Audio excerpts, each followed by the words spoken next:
start again. My name is Carla Lovek. I'm from the Career Connections Department. So has anyone ever heard of Career Connections before or utilized our services? We go to the new student orientation and we talk about our services there, but just in case you don't, we are now located over in, right down in the College Center, CO12. It's the old MRC office, so it's real convenient now because right when you come in that main doorway for the College Center, we're right behind the staircase there, so it's real accessible. We try to have walk-in basis, like say you want to have someone look at your resume quick, you can try that, or else I handed you lots of handouts today. On this pink sheet is our phone number. You could call and say, is anybody there that can look at my resume today? You'll also see on this calendar we usually have 2 resume review times per week, and you just call to sign up for one of those so that you get like a 20-minute appointment with one of us to review your resume. The reason I also hand out this pink sheet is because we have all these wonderful workshops. Most of them are held over at the Workforce Development Center, that building sitting out in the parking lot by itself. But a lot of them we're now switching over more towards the B building. We're in a lot of those classes, so you kind of have to look at where it is. You don't need appointments for any of these except for the resume review one, so that you get your 20-minute slot. But you're welcome to take advantage of any of these workshops. For a definition of what the workshops cover, it's on the back. Now say that you're listening today and you're thinking, oh gosh, I think I'm going to forget all this. This whole workshop is available on video. If you go to Resume 101, there's a little bit.ly website that you can go to and you can see the whole video presentation again. So that would be another way, in case this doesn't work out, it'll be available on bit.ly, the Resume 101. But the main reason I hand out this sheet is because at the bottom of the page is our website. So you'll see it right on the bottom there where it says Your Career Connections website, because it has so many good resources. And hopefully I'll talk fast today so that by the end of the workshop I can go to this website and show you all the sample resumes, all the resources available on resumes, job search, interviewing, etc., etc. The next sheet is the orange sheet, and we'll go to this hopefully too after I show my PowerPoint. On this sheet, under career planning, what I'd like you to do is to put a check mark by Career One Stop. It's number 2 under career planning, and also under ONET Online, numbers 2 and 3. Those are the top 2 websites that are utilized by HR professionals to write job descriptions, to write job postings. So people always talk about keywords. I'm telling you right where the keywords are found. Those 2 sites will have the keywords for you to use on your resume if you want to know what words do I need to use. That will show you right there on those 2 sites.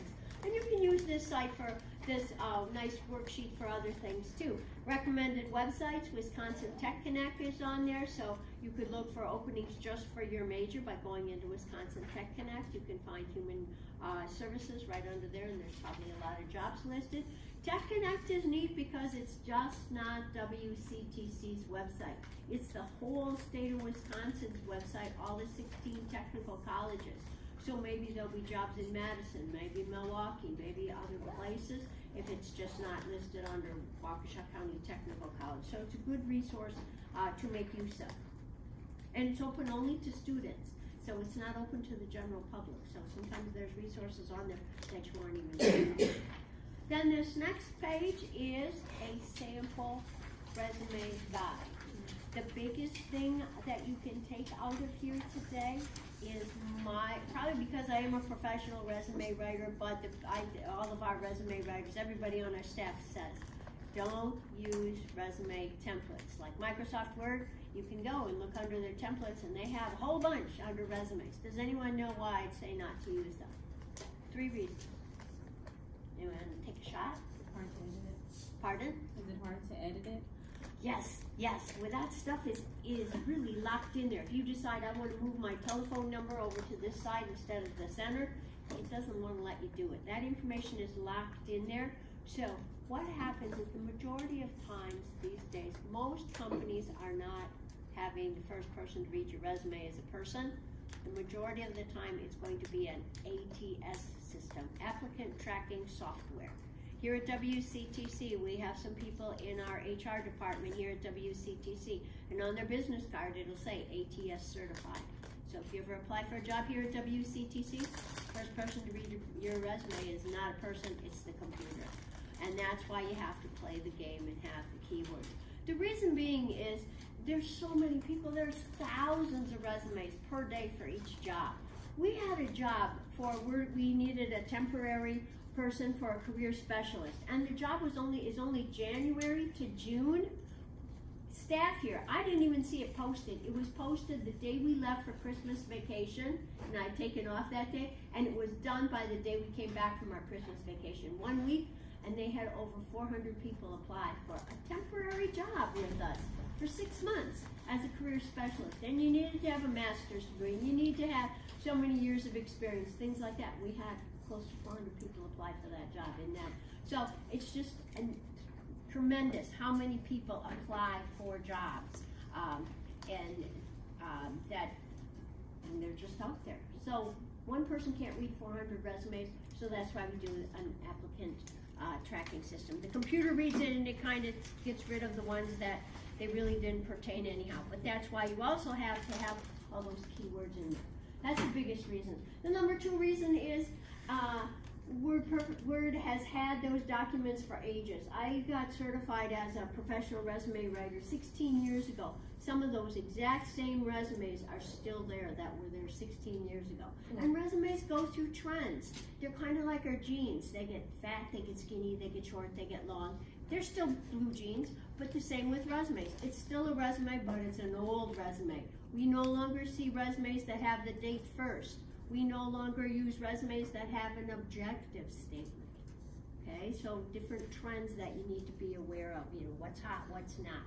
We'll talk about some of those. To begin with, I'm just going to go through a few quick questions so that you can see where this doesn't look like the one that I want. So that you can see, I'm going to open up a different list. This isn't the resume I'm going to use today. I'm going to use 2018 success. Okay, we can go with this one.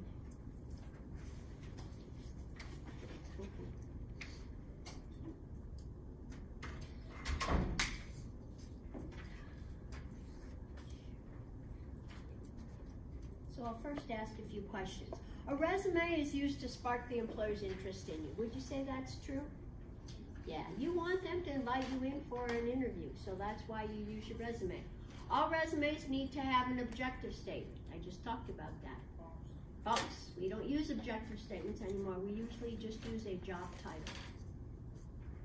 All resume phrases need to begin with an action word. Yes, that's true. You want to sound like the Energizer Bunny.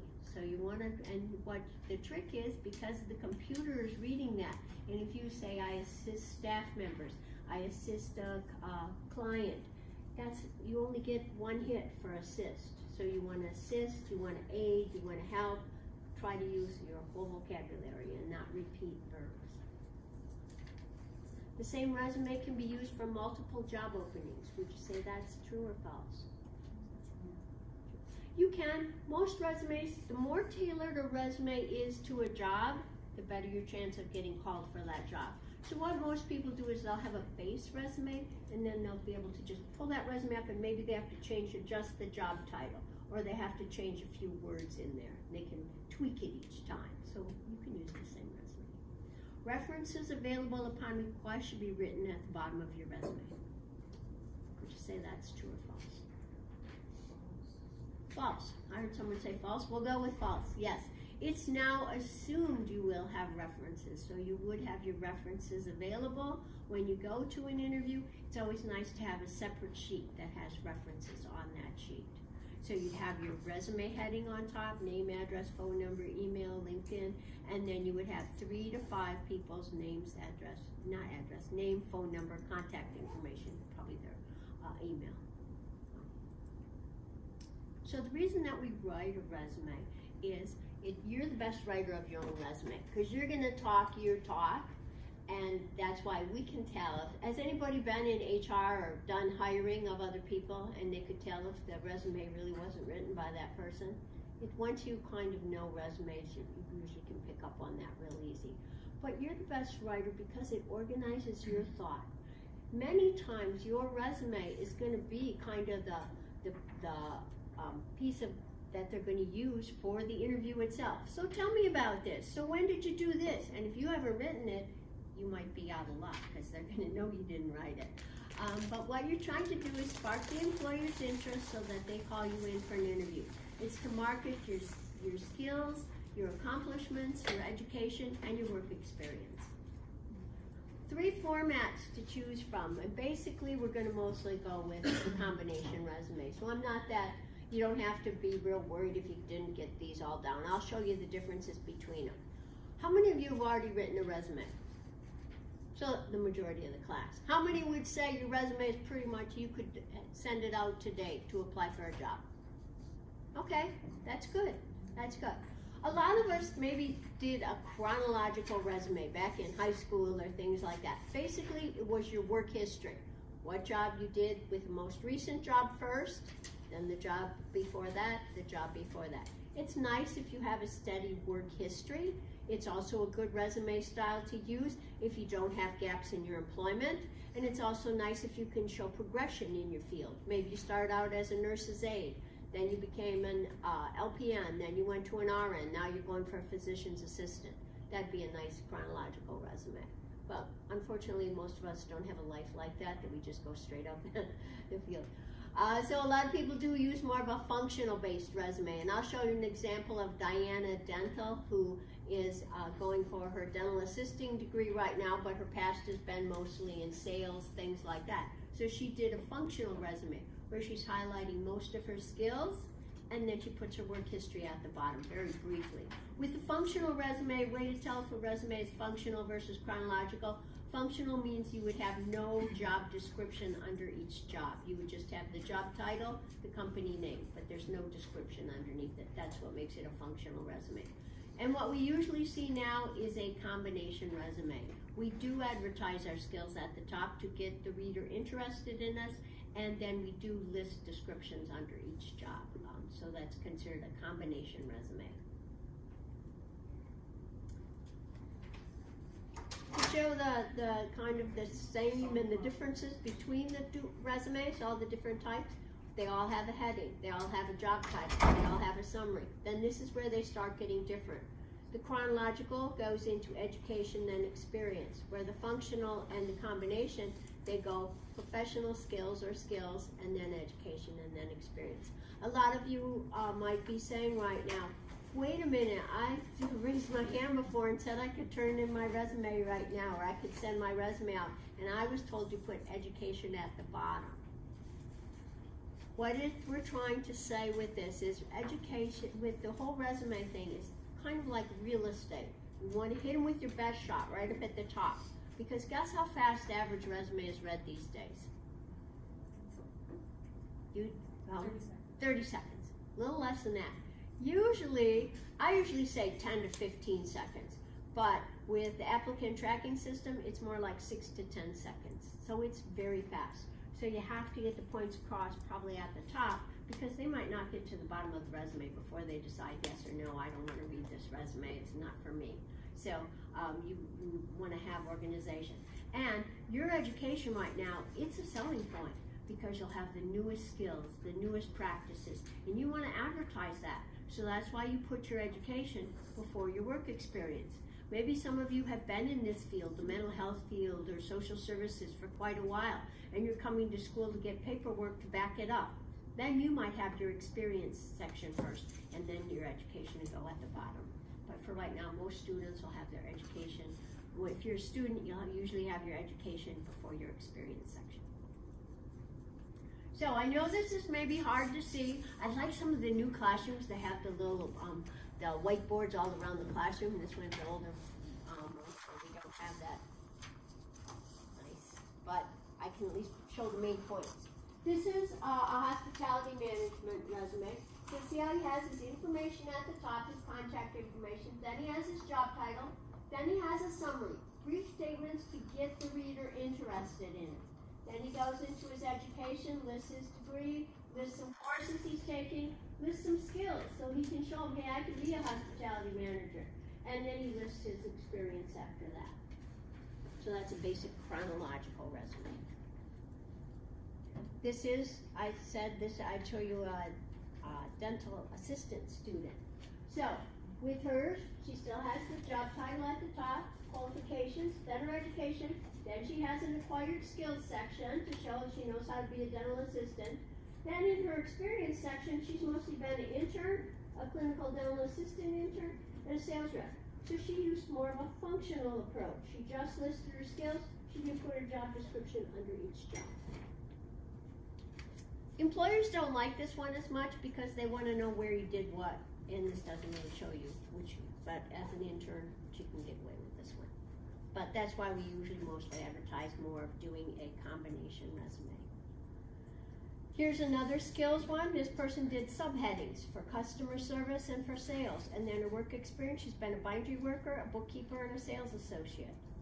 And then her education is at the bottom because she has a high school education. She's mostly been working at the Gap for her sales experience.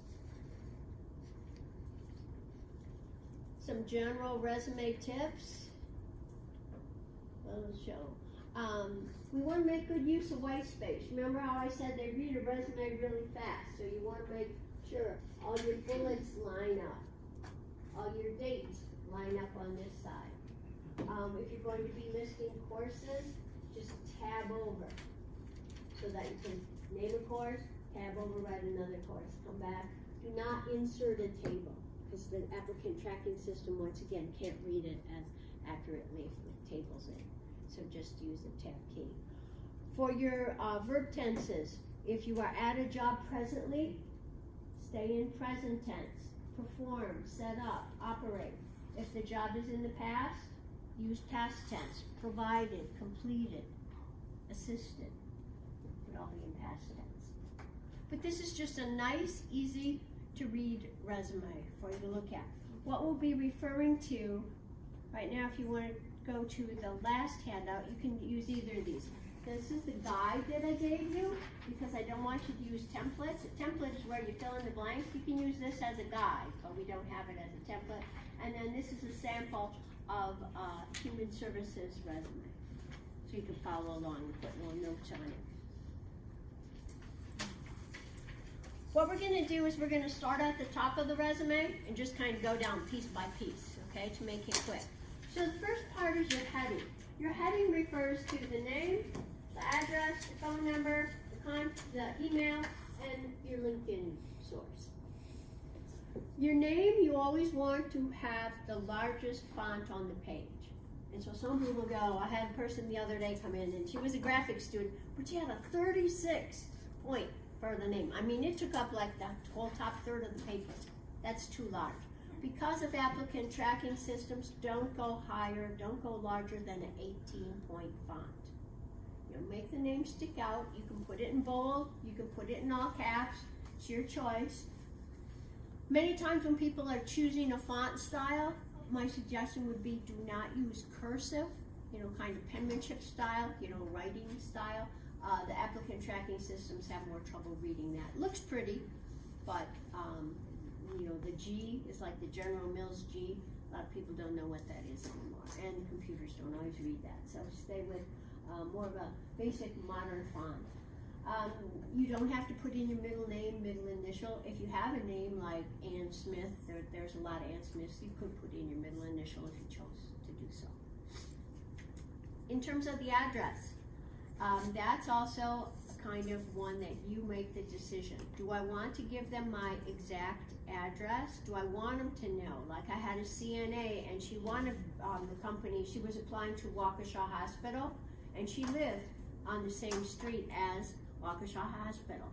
So she wanted a job at ProCare, so she put that she's at American Avenue because that's the same road that the hospital's on. So she gave her address exactly. We're having a tendency more away from that. Some people, maybe you don't live in the best part of Milwaukee right now, but you want a job that's in Milwaukee. You don't have to put your zip code in if you don't want to. You can just put city and state.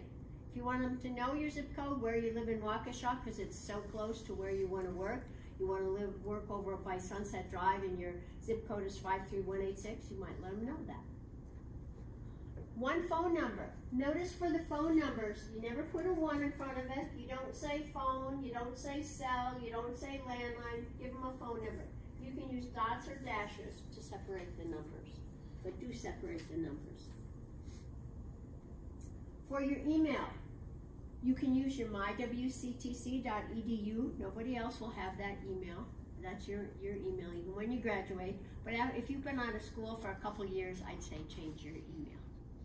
But as a student right now, you could use your mywctc. You do have to remember, you have to be checking that site all the time because there are so many people, companies now. I was working with graphic students quite a bit last week, and I would say probably 1/3 of the students chose not to have a phone number on their resume. I'm not for that, but they said, oh, most people just did, I don't want everybody to know my phone number. They just wanted to go via email. So if that's your choice, but I kind of recommend it because some companies still might try to call you first before, or do a phone call and an email to you so that they make sure they get a hold of you. So use a professional email. Don't use like Go Bucky Go or Yay Packers or something like that. It has to have your name in it. That's a professional email. And then you, probably a lot of you are already on LinkedIn. I would recommend being on LinkedIn. You're professional. LinkedIn is professional Facebook. Companies many times are looking, they're gonna Google your name probably before they call you in for an interview. And if you're on LinkedIn, it just kind of shows you're out there. Now some people would say, no, I want privacy. I don't want them to see me out there. I don't want that. So that is your choice. But I will say that the majority of employers do look people up. They want to see your connections. So yet they are going more and more to LinkedIn. Different ways you can write your resume, your heading. There's no, it has to be this way. As you'll see on our sample, we just used it as the 2 lines more, this top one. And that was because it's a space saver. I mean, you can take up lots of space if you want, but using more than the bottom ones, that's fine. It's your choice. That's the heading. After the heading, we get into our job target, career target. It's the job title. It's what position are you going for? If you see on the sample of Sean, case manager in human services. They named it specifically. You could say case manager at Freighter Hospital.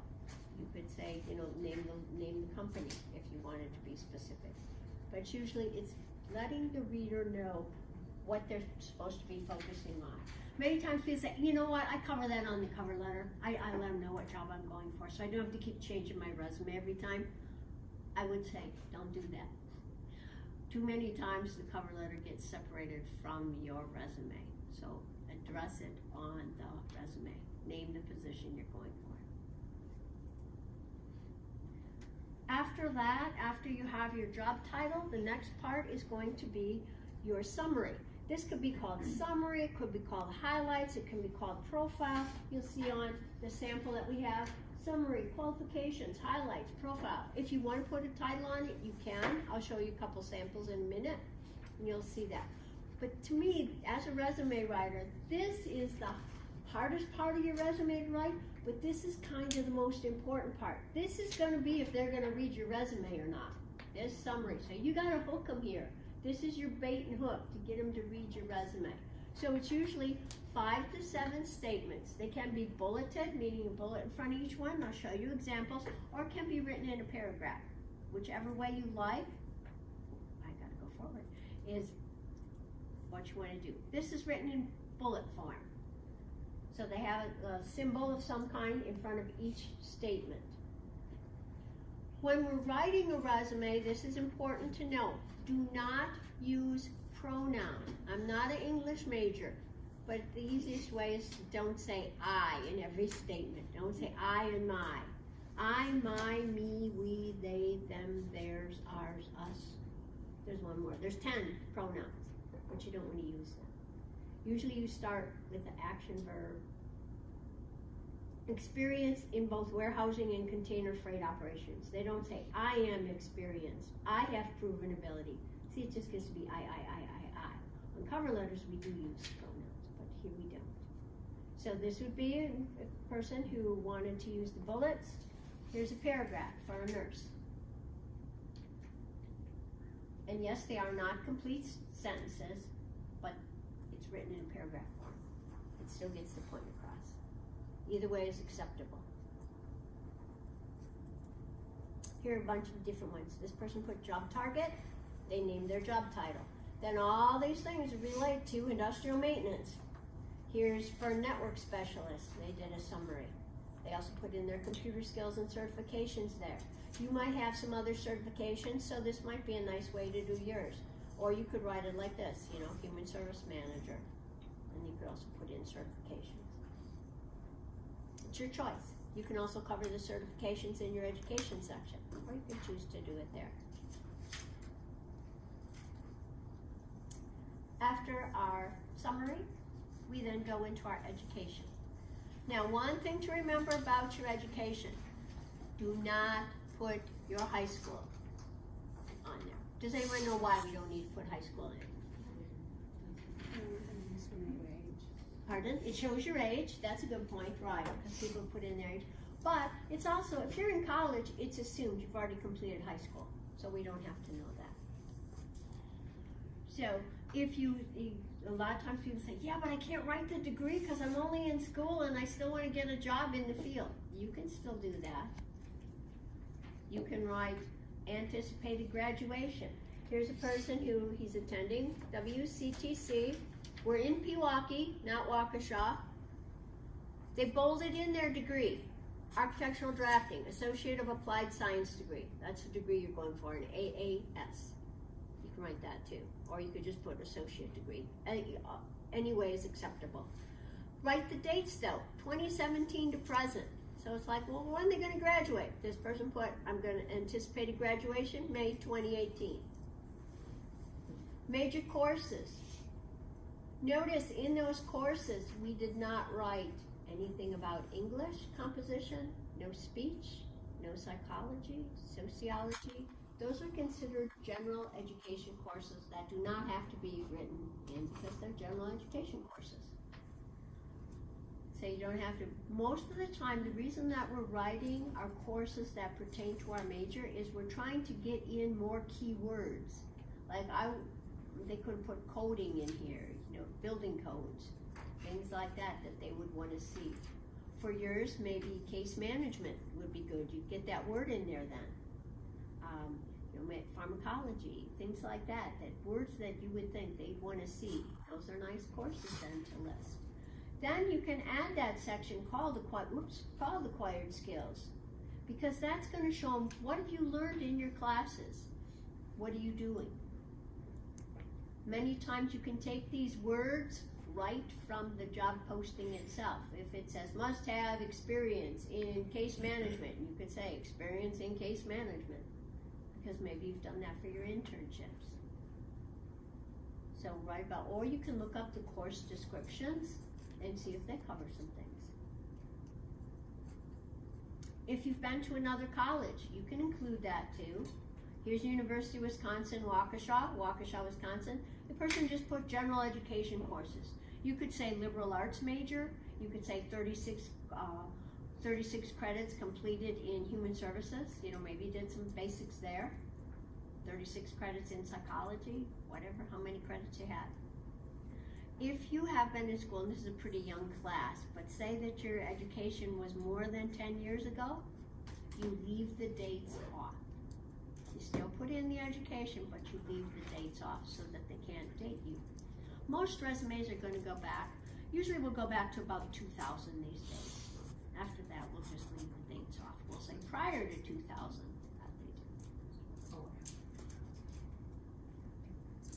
Now we'll show a functional resume if you choose to do it that way. That's the one that they did their skills, and then remember, no description under each job. So this person was a customer service associate at Walgreens in Waukesha, and she lists her dates. Then a dietary aide, Linden Grove, Waukesha, and the dates. Office assistant, First Realty in Waukesha, and the dates. As you'll notice, when I've showed the samples, most of the time for dates, I have not included months. It's your choice if you want to include months on a resume. As a professional resume writer, I don't usually use months unless people request it. Sometimes somebody's worked at a job maybe from February of a year until November. So they got the whole year almost in. And they want to let them know, hey, that was 11 months. That was close to almost a year. So you can put in. But as a professional resume writer, we usually do not list, we do not abbreviate the dates. So if you've been employed November to October, that gets pretty long to write November and October on the line. So it's easier to just write the years in. And you can use 2 or you can use a dash in between your numbers. I usually go with a dash more than a DO. Here's a chronological resume just to show you the difference between the two. Where this one would have a description. So it names the company, the city and state, not the location, not the direct address, welder, and you can bold in your job title because especially if this person's going for another job in welding, they want the reader to know, I've been a welder before, and then they put their dates in. Then to write statements. When you write statements, don't make it a grocery list. Don't have two words for each bullet. Say I have a job opening for an office assistant, and I say I want that person to be able to maintain files, answer phones, and schedule appointments. That's all I put. Everybody writes me a resume, and they go, maintain files, schedule appointments, answer phones. One person sends me him sends me their resume, and they say, answer multi-line phone covering up to 50 calls daily for 7 lawyers. Maybe they maintain over 400 files weekly, following HIPAA and FERPA standards to ensure confidentiality. They're answering who, what, when, where, and why for every statement. If you can do that, you're going to have an ace resume. So make your resume talk. Draw a picture for the person so they're going to remember you more than just answer phones, maintain files. And always try to get the why in. If you can't get all the other things in, at least give a why. Anytime you can use numbers, because numbers make your eyes go down the page. We have an English rule that usually said if you're saying I trained 8 co-workers, you would write EIGHT because it's less than 10. We would say use the number 8. So use numbers because numbers make your eyes go down the page. If it's prior to 2000, you can just write prior to 2000. You don't have to. If you want to go back farther, you can. Here's more of what I was saying before. Use action verbs. Instead of you manage the customer service department. I may not know what that is, but if I say I hired, I supervised, I scheduled 4 customer service staff, maintaining good teamwork and very low turnover. So I answered who, what, when, where, why. Increased monthly sales. Now it's better to say I consistently exceeded company monthly sales quotas by 20%. And I got to be the sales winner in 2017. So make your resume talk. Other sections you can use on your resume. I know here we have them all on one line, but these would each be separate headings. Military experience. Military is hot right now. You don't have to go into a whole long thing of all your active duty and I think you can just say the dates and you were a sergeant or whatever, 2014 to 2017, honorable discharge, something like that. Community involvement. Maybe you work for the food pantry. Maybe you work at the Women's Center. Maybe you work at the Hope Center. They like seeing that. It shows you're out in the community, especially in the human services area. You know your community. So community involvement's a nice one to have. Any types of professional organizations. Do we have a human service club? No. Oh, too bad. Some other clubs do, and they do all kinds of stuff for like Christmas and everything, Christmas clearinghouse and things like that. But any professional associations that you're a member of, you could be listing. Licenses and certifications. I usually try to tell people to put those types of things way up in the education part because it'll get noticed more. But if you haven't accounted for it already, you could account for it on the bottom. Honors or awards, maybe you got a scholarship to come to school here, or maybe you got a customer service award. It shows you're a good person. Maybe you did something extra that you got an award for in the community. That might be nice to say. So you can kind of make the resume your own. Sometimes these things, it's like, that's just a bunch more garbage to put on there. Sometimes if you've ever been the person who's going to be the one doing the interviews, you end up with like maybe 8 people you'd really like to call in for an interview, but you only have room to call in 3 people. And you're like, these 8, they're all about the same. Sometimes these little things are the things that will tip the scale. It'll be just enough to get you in the door. So they're helpful if you can fit them on your page. If most of you are starting out, you should be able to get by with a 1-page resume. A 2-page one is totally fine right now. Lots of people have been in lots of organizations, lots of involvement, things like that. So a 2-page is okay. However, you don't want to go 1 page and this much on the 2nd page. To have a legitimate 2nd page, you need to take at least half of the page up. So that can kind of help you. If you have just a few lines, either go to a smaller font. Don't go smaller than a 10 when writing a resume. The universal font we try using these days is an 11. As I said before, we try to use more of the contemporary fonts like Arial, Tahoe, Verdana. They're straight up and down. Times New Roman is kind of old-fashioned. It has the hook for the T. We don't like those hooks anymore. That scanners like to read straight up and down, kind of modern letters. Arial, Calibri, those are probably the most popular that we use. On the back here are sample starter sentences, because like, I got experience in this, so these are kind of helpful hints to kind of get you started. Do I need to talk about cover letters? Good. Because then I can show them those other places that I had talked about. This will make writing your resume so easy. I'm going to go to WCTC's webpage.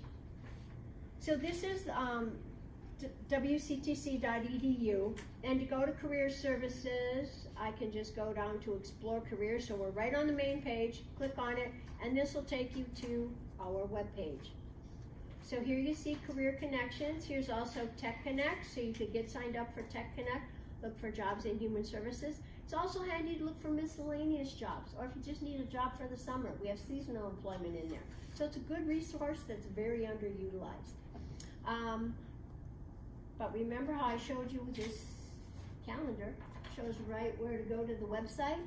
If I go to Career Center, Career Connections Resources, it'll take me right there. This is where we have a wealth of information on everything. So, career exploration, if you're thinking, am I in the right major, or I have a brother or sister or friend or family who don't know, they want to come back to school like me, but they don't know what to go for, they could go into career exploration. We have a bunch of free assessments, so those are nice to use.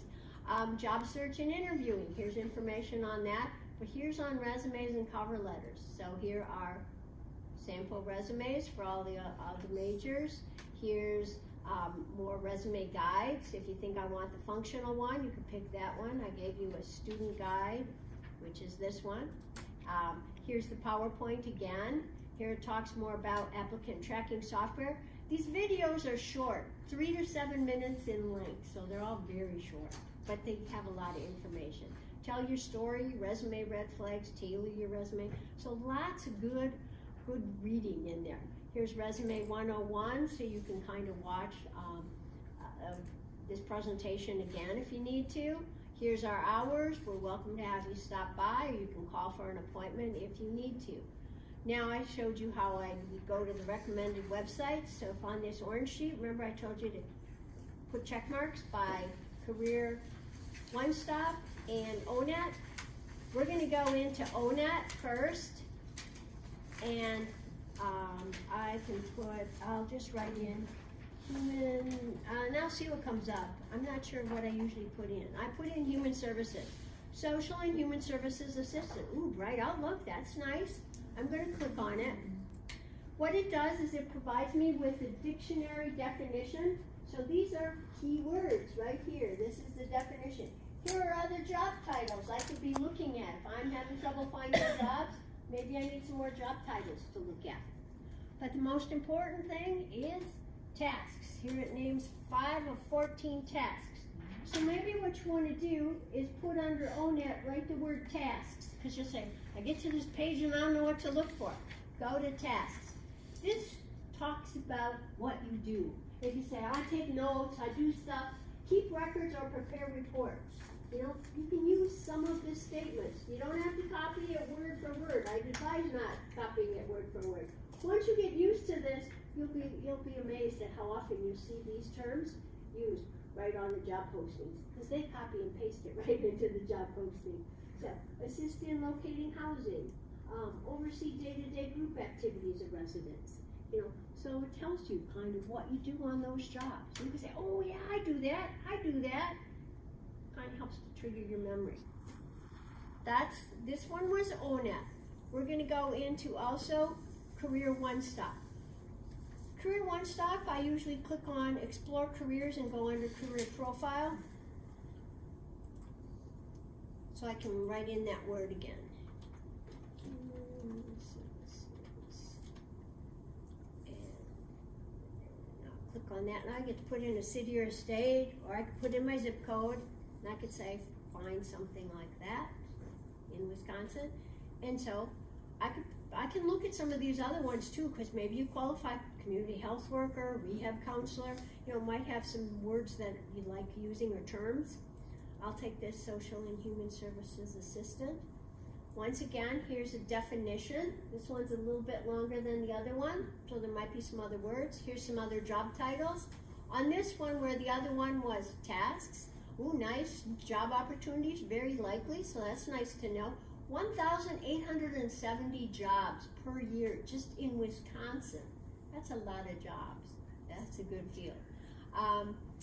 We will go, for this one, we're going to go down to activities. Instead of where the other one was tasks, this one's listed as activities. And you can also look, here's knowledge, you know, if you like some of those other words in there, skills, you can use some of the other things. Look at some other related occupations, might have better dictionary terms for you. So hopefully that helps. Can I answer any questions for anyone? Anyone have anything? Yes? How do you feel about like the creative resume header? An infographic? Yeah. Yes Like and a no. quote or- Yeah, yes and no.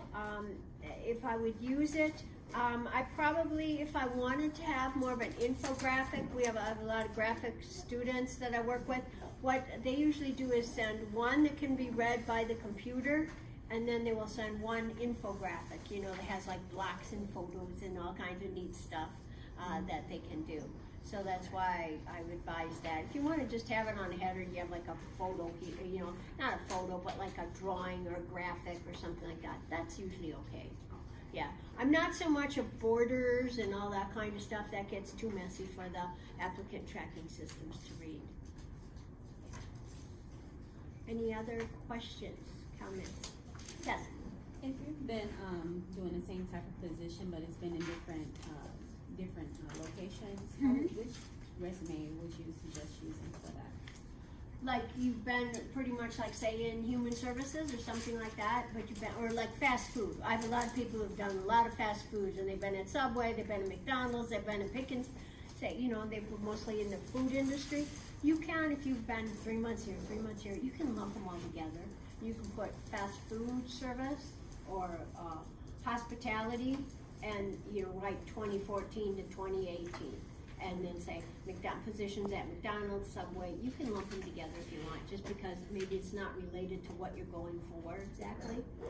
You can lump them together. It kind of just depends on how long you want your resume to be. And a lot of times, as that one hospitality client that student I showed, Hans Hoteller, like the first resume I showed on the PowerPoint, when he got down to like his beginning things, like he was a dishwasher and a prep cook and things like that, he just listed the job titles, even though it was a chronological resume. On his more assistant manager and all those kinds of things, then he went into all kinds of bullets for it.